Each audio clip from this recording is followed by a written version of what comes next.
औरंगजेबाचं साम्राज्य म्हणजे आशिया खंडातलं सगळ्यात मोठं साम्राज्य आणि संभाजींचं स्वराज्य म्हणजे आशिया खंडातलं सगळ्यात छोटं साम्राज्य.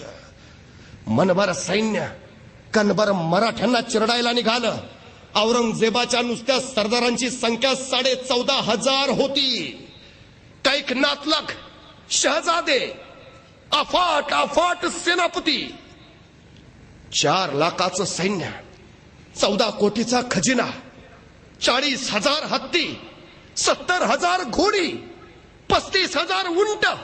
अरे औरंगजेबाची छावणी पडली तर 3 मैलाचा परिसर व्यापून जायचा. 3 मैलाचा एवढा अफाट सैन्य आलं चालून महाराष्ट्रावर आणि सह्याद्रीच्या कड्यावरनं कडाडला छावा. येऊ द्या त्या औरंगजेबाला. अखेर त्याला त्याच्या मरणाची जागा कळली तर आता बघेल या छाव्याचा गनिमिकावा. आणि बघता बघता संभाजी सज्ज झाला. वयवर्ष अवघ 23. महाराष्ट्राचा आभाळ काळवंडून गेला. औरंगजेबाने एका बाजूपाठ मोहिमा लढल्या. सर बुलंद खान, आले खान, फतेह खान, शहजादा आजम, बेदार बख्त मुअज्जम, शहाबुद्दीन खान, बहादूर खान, एक एक नामचीन सेनापती अफाट अफाट ताकदीनं महाराष्ट्राला कैचीत पकडायला चोह बाजूने आत घुसवले आणि मराठे सज्ज झाले. संभाजीराजाच्या नेतृत्वाखाली त्यांनी मोगलांची लंगडे तोड चालू केली. मराठे सुसाट सुटले. जिथं भेटेल तिथं मोगलांना कापत कापत कापत राहिले. जिथं जाईल तिथं अरे सर बुलंद खान मार खाऊन परतला. फले खान तोंड काळं करून गेला. तो बहादूर खान नुसता पळून पळून दमला. शहाबुद्दीन खानाला तर काही सुचेना. औरंगजेबानं चोह बाजूने फक्त शिकस्तीच्या बातम्या ऐकत राहिला. हार पराभव, हार पराभव. अरे 23 वर्षाचा छावा संभाजी मोगलांना पार 16 के पळा सोडला. तू महाराष्ट्रात येतो ना. संभाजीराजांनी विलक्षण युद्ध नीती केली. मराठ्यांच्या फौजा सरळ मोगलांच्या प्रांतात घुसवल्या. इतका फाटलं की औरंगजेबाला काय कळेना. मराठी तिथं आले म्हणून सैन्य पाठवावं तर मराठे पुढं, मराठी तिथं गेले म्हणून सैन्य पाठवावं, मराठे त्याच्या पुढं. अरे कुठं शिवावं. सगळीकडेच फाटत निघालंय. इथं शिवावं तर तिथं मराठे फाडतायत, तिथं शिवावं तर मराठे तिकडं फाडत निघालायत. कुठं ठिगळं लावावी. वैतागून संतापून गेला औरंगजेब. आपल्या सरदारांवर बरसत राहिला. क्या करते हो बंदोबस्त, खिल्लते पहन के खाली मार खाते हो. इतनी फौज दी दीमत ने कहा गई, खा गया वो दक्कन का चूहा. तसा कुणी सरदार म्हणाला, हुजूर वो संभा शैतान है. अरे फिर हम कहा शैतान से कम है. फिर भी क्यों शिकस्त, फिर भी क्यों हार. औरंगजेबानं मोठ्या थाटात मराठ्यांविरुद्धची मोहीम उघडली. पण संभाजीराजांनी त्याची पुरती वाट लावली. कडाडला संभाजीराजा. आमच्याच वाटेवर येऊन आमच्याशीच वाटमारी करणाराची त्याच्या वाटेवर जाऊन वाट लावल्याशिवाय आमच्या वाटेवर परतत नाही आम्ही. बस तलवारीच्या टोकावर भाकरी भाजतात मराठे. तुला भाजायला वेळ नाही लागणार. आणि बघता बघता मराठे भाजत सुटले. त्या धगीन औरंगजेब हैराण झाला. अरे काय करावं.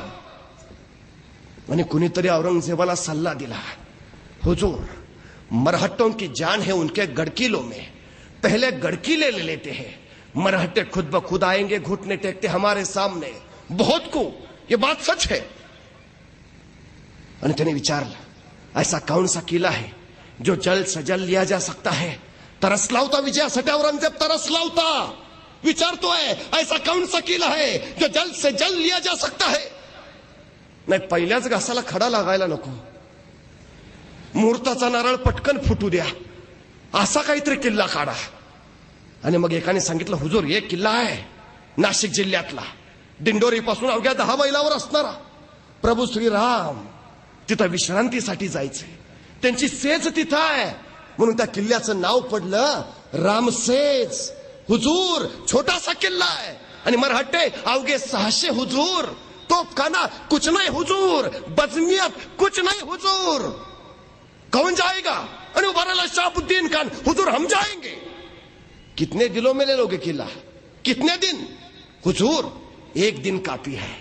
आज गया कल किला लेके आया, बस बात खत्म.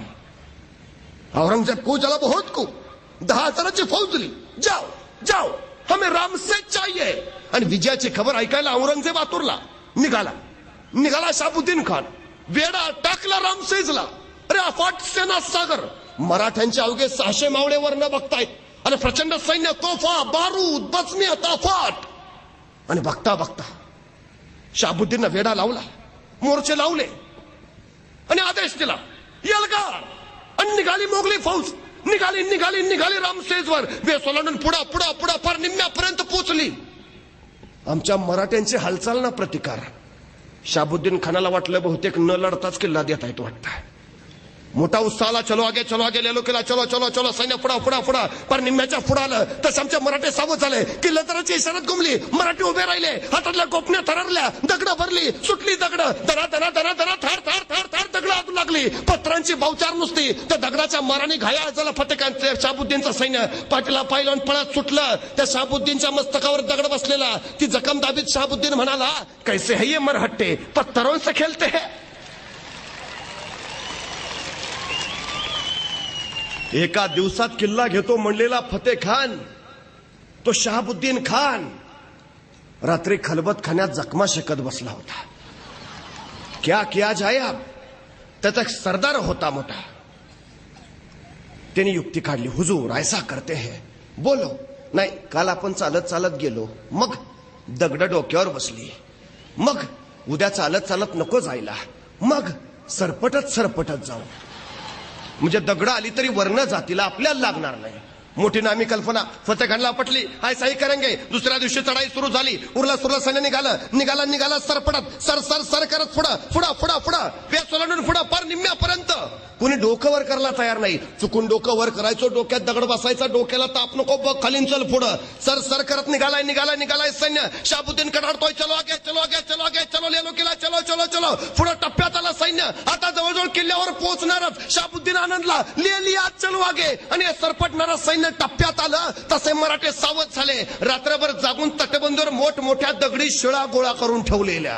हे सैन्य जवळ आलं तशा दगडी शिळा दिल्या नुसत्या ढकलून. गडगडा करत शिळा सुटल्या खाली. सरपटणाऱ्या प्राण्यांना कायमचं सरपटणारा करून मग तळा जाऊन थांबल्या. शहाबुद्दीनला काही कळे ना, क्या क्या जाय. मग त्यांनी स्वतःच्या तोफखाना प्रमुखाला बोलावलं. कल तोफे लागल, दाखो तोफे किले पर, बस तोफों से कितने पल में आएगा किला हाथ में. तोफखान्याचा प्रमुख म्हणाला, हुजूर 2 घंटे की बात है खाली, बस 2 तासात किल्ला तुमच्या पायावर ठेवतो. आणि बघता बघता त्यांनी तोफा लावल्या. रात्र झाली. आता सकाळी युद्धाला सुरुवात होईल. सगळे मोगल निवांत झोपले. उद्या सकाळी उठायचं आणि तोफखाना लावायचा. बस तोफा चालू झाला की किल्ला ताब्यात. पण त्याच रात्री सगळे निद्राधीन असताना 1:30च्या सुमारास मराठे काही किल्ल्यावरनं खाली आले. सरळ शहाबुद्दीनच्या छावणीत घुसले. सरा कापाकापी केली. सगळा हल्ला कल्लोळ माजाला. मोगल जागा व्हायच्या आत मराठे परत गायब. छापा मराठों का छापा. नींद उडाली मोगलांची. शहाबुद्दीन सरफडत राहिला. सकाळ झाली. तोफखाना प्रमुखाला तोफा लावायला सांगितलं. तोफा लागल्या. दारू ठासली. आता फक्त पेटवायचं वातान. आणि तोफखाना प्रमुख पुढे गेला. तोफेला बत्ती लावणार त्याच वेळी वर्ण धाड करत तोफेचा गोळा आला. शेजारी धडामधम. तसा तोफखाना प्रमुखाला पीछे लो तोफे पीछे लो. मोगलांचा तोफ मारा सुरू व्हायच्या आधी मराठ्यांचा तोफ मारा. त्या तोफखाना प्रमुखानं सगळ्या तोफा मागं घ्यायला लावल्या. तिथनं वर्ण गोळे सोडायला लागला. पण तोफा मागं घेतल्यानं गोळे काय किल्ल्यावर जाईनात. आता मागं आलोय म्हणून गोळे जाईनात म्हणून पुढं यावं, तर पुढं आलो की मराठ्यांचे गोळे अंगावर बरसतायत. करायचं काय. शहाबुद्दीन खानाने विचारलं, क्या हुआ. काय होत नाही हुजूर. तोफा पुढं नेल्या तर त्यांचे गोळे अंगावर, तोफा मागं नेल्या तर आपले गोळे पोचेनात. अरे पण तुम्ही तर म्हणलेला मराठ्यांकडे तोफा नाहीत म्हणलेला मराठ्यांकडे ना. हुजूर मराठ्यांकडे तोफा नाहीत पण डोकं तर आहे. म्हणजे हुजूर मराठ्यांनी लाकडाच्या तोफा तयार केल्यात. त्याला जनावराचं कातडं लावलंय आतनं. ठीक आहे तोफ एक साधी नाही तोफ हुजूर. आपल्या 10 तोफा नाही, एक तोफ भारी आहे त्यांची. अरे ठीक आहे तोफा तयार केल्या पण गोळे तोफ गोळे कुठून आणले त्यांनी. हुजूर मग मराठी रात्री कशाला आलते.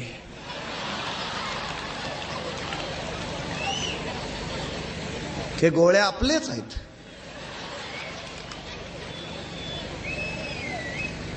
शहाबुद्दीन खानाला काय कळेना काय काय काय काय करायचं. महिना झाला, 1.5 महिने झाले, 2 महिने झाले, 3 महिने झाले, 4 महिने झाले, 5 महिने झाले. 600 मावळे किल्ला अजिंक्य ठेवता येतात, पुढे तसूवर सरू देईना. तर पडला, वैतागला शहाबुद्दीन खान. शेवटी डोक्यातनं युक्ती निघाली. तोफा मागे घेतलं तर गोळे पोचत नाही ना. आदेश दिला सैन्याला, झाडं तोडा आजूबाजूची सगळ्या जंगलातली. सगळी लाकडं तोडली. 1.5-2 महिने काम चालू आहे. शहाबुद्दीननं अफलातन किमया केली. किल्ल्याच्या उंचीचा प्रचंड मोठा लाकडी बुरुंजच त्यानं उभा केला. लाकडी दमदमा.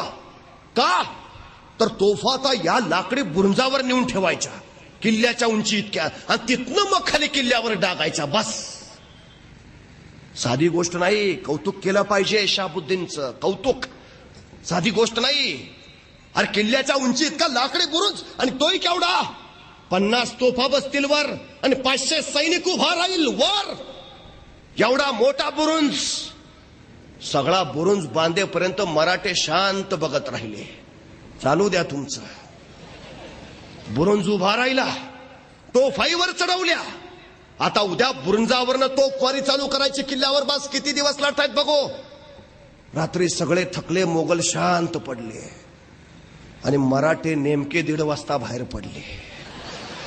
त्या बुरुंजाच्या पुढे आले.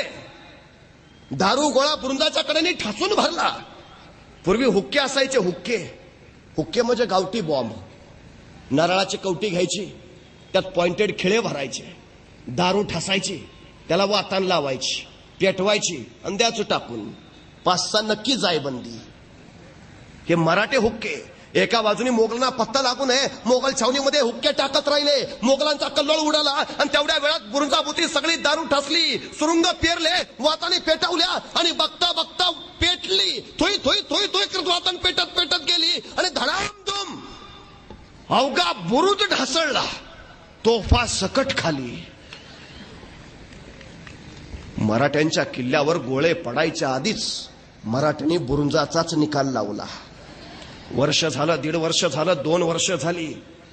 औरंगजेबानं शहाबुद्दीनला विचारलं, तुम्हारा 1 दिन कितने बरसों का होता है? अरे एका दिवसात किल्ला घेतो म्हणलेला 2 वर्ष झाली. आओ वापस. प्रमोशन. शहाबुद्दीनला माघारी बोलवलं, पाठवलं. फतेह खान, फतेह खान, तुम्हारे नाम में ही फतेह है, हमें फतेह चाहिए. 20 हजाराची फौज घेऊन आला. त्या रामसेजला चिकटला. अरे गोचडी सारखा चिकटला. झुंजत राहिला, लढत राहिला, पण मराठे टकरा घेत राहिले. अरे टाप नाही मराठ्यांशी झुंजायचं, अजिबात नाही. तसूवर पुढे सरकू देईनात. फतेह खान वैतागला, संतापला. काही करता येईना. अरे 600 मराठ्यांनी सळो की पळो करून सोडलं. त्या फतेह खानला काय कळेना. शेवटी एक मांत्रिक त्याच्याकडे आला. म्हणाला, हुजूर, मी भूतवश करायच्या कामात तरबेज आहे. मला फक्त एक सोन्याचा नाग तयार करून द्या, नाही तुम्हाला किल्ल्यावर घेऊन गेलो तर मग विचारा. मरता क्या न करता. फतेह खाननं या मांत्रिकावर विश्वास ठेवला. त्याला सोन्याचा नाग तयार करून दिला. नाग तयार झाला. मांत्रिकानं नाग छातीजवळ धरला आणि म्हणला, मी पुढे चालतो, तुम्ही मागणं या, बघा माझी जादू. मांत्रिक पुढे निघाला. सैन्य माग. फतेह खानला वाटलं आता मराठे काय नाही करू शकत, मांत्रिकाची जादू आहे. तो वेस ओलांडून पुढे आला. मराठे नुसते बघतात. 1 नाही 2 नाही, येऊ द्या त्याला. निम्म्यापर्यंत आला. निम्म्यापर्यंत जसा आला तशी मांत्रिकाची छाती फुगली. म्हणलं, लग्न नाही, घेऊन जातो वर. आलोक नाही हितपोर. चला पुढं. टप्प्यात आला तसा वरना गोपनीचा एक धोंडा असा गुंग करत आला त्या मांत्रिकाच्या छतडावर. डोळं पांढरं करून तिथंच पडला. नाग एकीकडं, मांत्रिक तिसरीकडं, फतेह खान पळत माग. अरे जिथं माणसं काय करू शकली नाही तिथं भूत काय करणार. मराठ्यांनी फतेह खानच्या भूतांचाही निकाल लावला. 3 वर्ष झाली, 3.5 वर्ष झाली, 4 वर्ष झाली. औरंगजेबाने फतेह खानला सांगितलं, तुम सिर्फ नाम के ही फतेह खान हो, आओ वापस. आप कौन जाएगा? आणि उभा राहिला कासम खा, हम जाएंगे. पुन्हा झुंज चालू, पुन्हा लढाई चालू. 4 वर्ष, 5 वर्ष, 6 वर्ष झाली. रामसेज अजिंक्यच राहिला. अरे माझे शिवराय म्हणायचे, माझा एक किल्ला माझ्या मावळ्यांनी 1 वर्ष लढवला तर माझे सगळे किल्ले घ्यायला औरंगजेबाला 350 वर्ष लागतील. संभाजीराजांनी रामसेज नावाचा एकच किल्ला 6 वर्ष लढवला. 6 गुणिले 350. औरंगजेबाला सगळे किल्ले घ्यायला किती वर्ष लागतील? अरे टाप नाही टाप. वैतागला संतापला औरंगजेब आणि त्यांनी त्याच रागात डोक्यावरची पगडी काढली, खाली आपटली. जोपर्यंत त्या संभाजीला पराभूत करत नाही वा गिरफ्तार करत नाही तोपर्यंत डोईवर बादशाही पदाची पगडी घालणार नाही. इथंच महाराष्ट्रात मेला औरंगजेब, पण मरते वेळी सुद्धा त्याच्या डोईवर बादशाही पदाची पगडी नव्हती. मरेपर्यंत संभाजीराजाने त्याला ते भाग्य मिळूच दिलं नाही. औरंगजेबाला मराठ्यांना पराभूत करताच आलं नाही. सल सल सल करत होता पण काही उपयोग नव्हता. अरे औरंगजेब बोलत खूप होता पण सांगत काहीच नव्हता. औरंगजेब चालत खूप होता पण पोचत कुठंच नव्हता. औरंगजेब लढाया खूप खेळत होता पण जिंकत कुठंच नव्हता. ही सगळी ताकद या 26 वर्षाच्या संभाजीची. अफाट ताकदीने औरंगजेबाला रोखलं. पुऱ्या दख्खन मधला एक खण नाही घेऊ दिला.